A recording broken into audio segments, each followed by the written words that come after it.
Hello, you gorgeous individuals, and welcome back to my channel. So today we're going to be making something that I am really excited about that I've wanted to make for a very long time. We're going to be making Khachapuri, I hope I'm pronouncing that correctly, or Georgian cheese boats. Hello. Now you've probably seen these online. They're like these crazy cheese-filled, egg-filled bread boats. Like, yeah, I can get on board with that. Plus, they're already vegetarian and they're the national dish of Georgia, so bonus! So the first step that I'm gonna be walking you guys through is the actual bread itself, the bread boat. Our vessel for the cheese, if you will. This is a really simple bread recipe that I'm gonna be making. This is nothing fancy, this isn't a sourdough, this isn't anything crazy. This is just a really basic, simple bread. Let's get going. Let's make some boats filled with cheese. Excuse me. So as I mentioned in my last video, I'm not huge on taking exact measurements. For bread or anything where you're baking, it is a little bit more important to measure everything out. So I am actually gonna do that this time, as much as I dislike it. So I'm gonna start with putting half a teaspoon of yeast into my measuring cup. Next, I'm gonna add half a teaspoon of salt, maybe a little more. It's pink salt, so it's good for me. And now I'm gonna put in half a tablespoon of sugar from this jar that I can't get open. So sugar's important because that's what your yeast is eating and feeding and growing off of. It needs it to live. That's all in there. What in the hell? Who made this? It's an antique. So next I'm putting in half a cup of warm water. It is important that it's warm just because if it's cold, it's not gonna activate the yeast for your bread and you're gonna have sad, flat bread. Next I'm pouring in a quarter cup of milk. I'm using goat's milk, that's my preference. Oh my God, I had exactly a quarter cup. I'm just gonna microwave this for like 15 seconds. You don't want it too hot because then it's gonna kill the yeast, but you don't want it cold. We're just gonna let the microwave do its thing. So this dish is great for like breakfast. I feel like it would be a good thing to share just because the pictures that I've seen, it's like this mammoth cheesy thing. It's like your basic bread, cheese, eggs kind of thing, but it's like this really neat twist on it. I'm only gonna be making 2, but we're gonna see how big those come out. I could probably tackle it myself. I eat a pretty large breakfast. I'm just gonna test and see if this is cooled down. I don't want it too hot. My hands are cold, I can't tell. So yeah, see, you know what? I may have overheated that a little bit, so I'm just gonna wait a tiny bit so it doesn't kill my yeast. You know, the milk still is a little too hot, but I'm just gonna suck the warmth out of it with my hands because my house is an absolute icebox. It's good. It's definitely milk. Pouring that baby in there, and then I'm just gonna give it a little stir, not too much of a stir. I don't want to disturb it. So I'm just gonna let this sit for a bit until I get a nice frothy top. I find sometimes it helps to wrap it with a little bit of plastic wrap at the top. We're gonna add our flour. Flour is the heart of the bread. Using a sieve is actually pretty important. When you're making bread, you don't want any lumps or bumps in there. We're gonna do, I think, 1 cup of all-purpose flour and 3/4 of a cup of bread flour. Khachapuri. We're gonna be adding a little bit of baking powder. I like to typically use baking powder in my bread rather than baking soda. Baking powder makes your baked goods soft and fluffy, and baking soda makes it hard and crunchy, interestingly enough. So I'm probably gonna put like, I don't know, what does that look like to y'all? This is probably like 3/4 of a teaspoon. It's going in. And sift your dry ingredients together when you can. Oh, we're getting a nice little dusting. Ugh. I'm gonna leave my regular all-purpose flour out just because I'm gonna be rolling this dough by hand later, so I don't want it to stick to me. I mean, I understand why it would want to, but I'm just not really into it. So that's all sifted together and combined. I might add a tiny bit more salt to the flour mixture, just because. That's how I roll. This has been sitting for like 10 minutes. You can see that it's starting to get a bit of a froth. Yeasty. Oh my God, the camera fell. Can y'all still see me? Okay. So I'm not gonna add chunks of garlic to the actual cheese mixture because I wanna keep it kind of traditional and I don't think that that's typically done. But I have to put a little garlic in there somewhere. Let's be real. I think I'm just gonna put in a little bit of granulated garlic powder. So I'm just gonna put in like half a teaspoon. I'm gonna give that a little stir in the bowl. So you know what? I think that's risen enough. It's looking pretty frothy around the outside edge. So I think we're just gonna go with it, right? We're gonna give it a try. God loves a trier.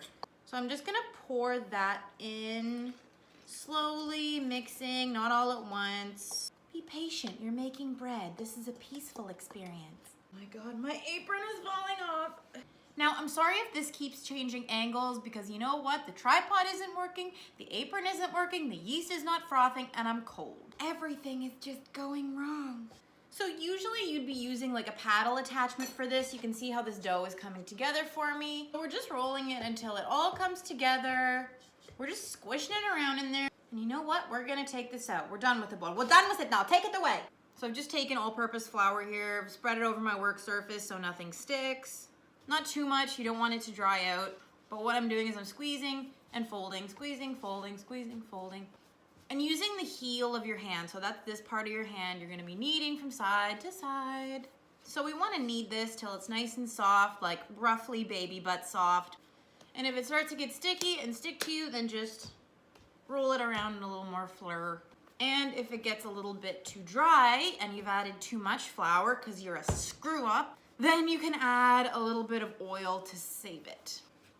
So if you're a fancy pants and you have a stand mixer, feel free to use that with a paddle attachment. I personally like to roll it out by hand, kind of the old school way. You can really see your progress and you won't overwork it. Plus, it's great for the biceps. I'll give you guys a look at that. It's getting pretty soft and squishy. You don't want any lumps or weird little bits of flour in there. Make sure it's all evenly distributed. So when you feel like you've got the right mix between sticky, tacky, pliable, and that's gonna take probably 10 minutes. So after this, and once we're done kneading the dough, then we're going to leave it to sit for probably an hour, and that's your primary rise. You should let bread rise 1 to 2 times depending what kind of bread you're making and what you're going for. But you definitely, anything with yeast in it, like bread, cinnamon buns, whatever, you're gonna wanna let it rise at least once. Okay, that's looking pretty good to me. So I'm bringing this bowl back that I cast away earlier. I'm so sorry. I just don't want to dirty up another bowl, you know? So to keep this dough from drying out while it rises, I'm just going to pop it in. I'm gonna pour a little bit of oil. Again, this is my avocado oil. It's my favorite, but you can use olive oil. Doesn't really matter for this. So just kind of coat it and then let him chill in there for an hour.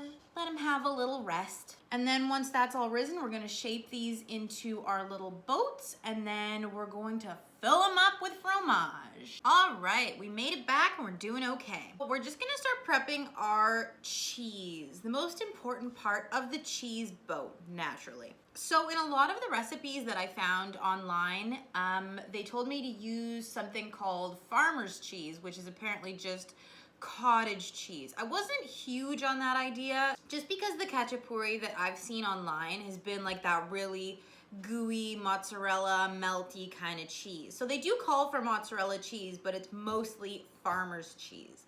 So since I don't have any cottage cheese and I want this extra gooey and melty, I'm putting in a mixture of Havarti, Beemster, and Gouda cheese.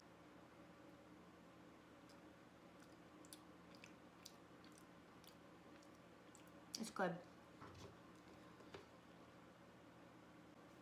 You know, I think that's probably good. So I've got about 4 cups of cheese here. Hopefully that is enough to make this extra gooey and cheesy.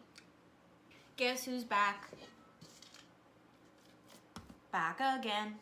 The dough hasn't quite doubled in size, but it's looking really aerated, really nice and elastic. So I think we're good to go. Oh, it kind of looks like a gross pair of underwear, doesn't it? We're gonna divide it into 2 different pieces.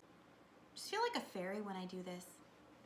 So I've just put on my oven to 425 to let that get going. It's gonna take a little bit, so I think I have the time. I'm being quick with these bread boats just because I wanna get it all done for you guys. Typically you can let these rise for hours and hours. These ones in particular, you can even let them rise overnight if you want and you have the time. You're gonna wanna roll them into circles, so just pretend that you're making a pizza. We're gonna be like cinching it up at the edges, so try to get it thinned out so you're not getting any raw bits. You wanna keep those edges nice and thin. As you can see, I've got it about like that where you can see my hands through it. If you wanna give it a little hand stretch and pretend you're in Italy for a minute, go right ahead. So from what I've seen online, again, I haven't actually done this before, is we're just kinda gonna roll in from the edges and make it into like essentially a boat shape. I'm gonna kind of pinch that through so it sticks. I want it nice and even all the way around. Okay, it's not that gorgeous, but you know what? I'm doing the best I can. I'm gonna pinch the edges a little bit just because they're looking a little bit thick. If you guys can see that, it's just kind of like a boat diamond eyeball shape. I wanna eat a cheese boat. So I'm just gonna take this and put it on my pan. The recipes are all telling me to brush over an egg wash, so I'm just gonna roll out my second piece of dough and I'm gonna egg wash them right up. My God, all this flour and rolling, I feel like Nona. Why you not making me cheese boat no more, Giuseppe? Why you making Nona do all the rolling? I'm gonna try and do the same thing, just pulling at it so it's a bit more of an oval, and then I'm just gonna roll it up. So this guy's not as pretty as his brother, unfortunately. He's gonna be fine.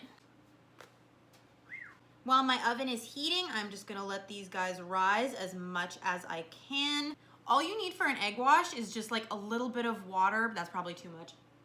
Like a little bit of water, like even less than a 1/4 cup, just a few tablespoons, and an egg. You can use just the yolk or you can use just the white depending on what kind of color you want. I'm not gonna be too fussy, I'm just gonna use the whole egg. The yolk is gonna give you a darker wash, the white is gonna give you a glossier, lighter wash. And the water is just to thin it out. So I'm gonna use a pastry brush, and then I'm just gonna brush it over. Make sure you get in all the little crevices. You don't wanna coat too heavily because then you're gonna get like a scrambled egg on top of your bread, which in this case would actually add to it. But typically, that's not something that you want. Oh my God, look at all that cheese. Who is calling my house? Don't you know I'm making cheese boats? These are looking pretty cheesy and delicious. I'm just gonna pop these in the oven. We're gonna wait until the cheese completely melts and the bread is brown. So I'm just about to take my khachapuri out of the oven now. It took a full 10 minutes longer than I anticipated. Everyone's oven is different, so I imagine that's where the confusion was. But mine took 25 minutes rather than 15 minutes. So just keep an eye on it and don't let it burn. So here is our khachapuri fresh from the oven. It's looking nice and golden brown. I'm very excited to try this. The only thing we have left to do is to crack an egg into each one of these. So I'm just gonna throw these back in the oven for another couple of minutes just until the egg cooks. Everything says you're just supposed to stir it all together, the egg and the cheese, and then just kind of rip it apart and devour it. I am just gonna top it with a tiny bit of fresh chopped parsley just to make it look nice. I'm so excited! So the eggs are looking pretty good. The crust is getting a little dark, but you know, I think it's still gonna be fine. So I'm just gonna finish these bad boys with a little bit of this chopped parsley. So you guys can see just how nice and cheesy those look. Now, you better believe I'm cracking right into those. I am just gonna bask down here in this amazing cheesy eggy glory. Thank you guys so much for tuning in. This has been Georgian Khachapuri, and you can khachapuri me next time. Don't forget to subscribe down below if you like what you saw and you'd like to see more national dishes made vegetarian. Tell me what you'd like to see next. Cheers, guys.